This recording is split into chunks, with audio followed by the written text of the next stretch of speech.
Yeah, so I think across your life course, you have different needs for housing. Like in the beginning of your life, which is such a pivotal time for health overall, early childhood, there needs to be housing for families. We're living in a basement suite in a house, and we have a landlord who's not very nice to us. Yeah, he actually said my son cannot go into the backyard. We'd like to move to a place where he can be outside and enjoy the outdoors. What we're trying to incentivize right now in the city are larger units for families, and so we changed the policy and now it's $10,000 per bedroom. So if you're building a 3-bedroom unit, you can get up to $30,000 for that one unit from the fund.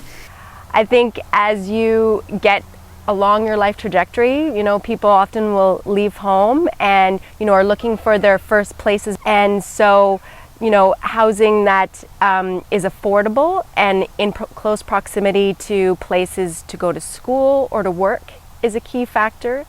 So I'm a student. I'm going into my second year of university in Montreal. I decided to attend McGill, largely due to the housing crisis in BC. I've been able to find an apartment in the center of the city, and that's been an option for me. I was in low-cost housing in Nanaimo. They're kicking people out of there. I talk to little old ladies almost every week who have been in apartments and now been rent evicted or the rents have been cranked.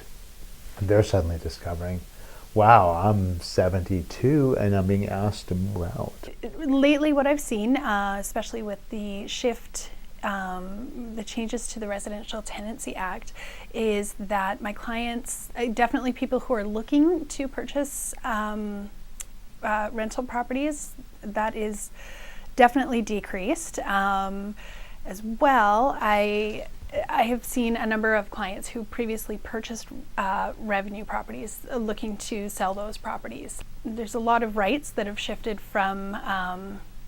towards tenants, which is good in a way, but I don't think that the responsibilities of tenancy have quite kept pace. And then in the development community, the difficulty for them is the cost of building is so high, it's almost impossible to rent at a reasonable dollar figure unless you're prepared to lose a bunch of money.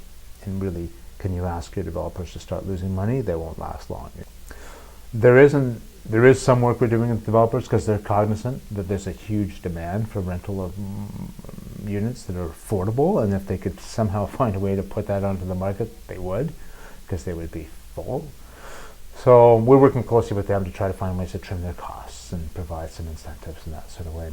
I think we may end up looking at the role where we play a more direct role in purchasing and financing the construction of rental housing. Other communities are doing this now, where they purposely build rental housing stock on a non-profit basis. The 2015 to 2026 Victoria Housing Strategy is really trying to create housing, stimulate the creation of housing in kind of the second and third quartiles.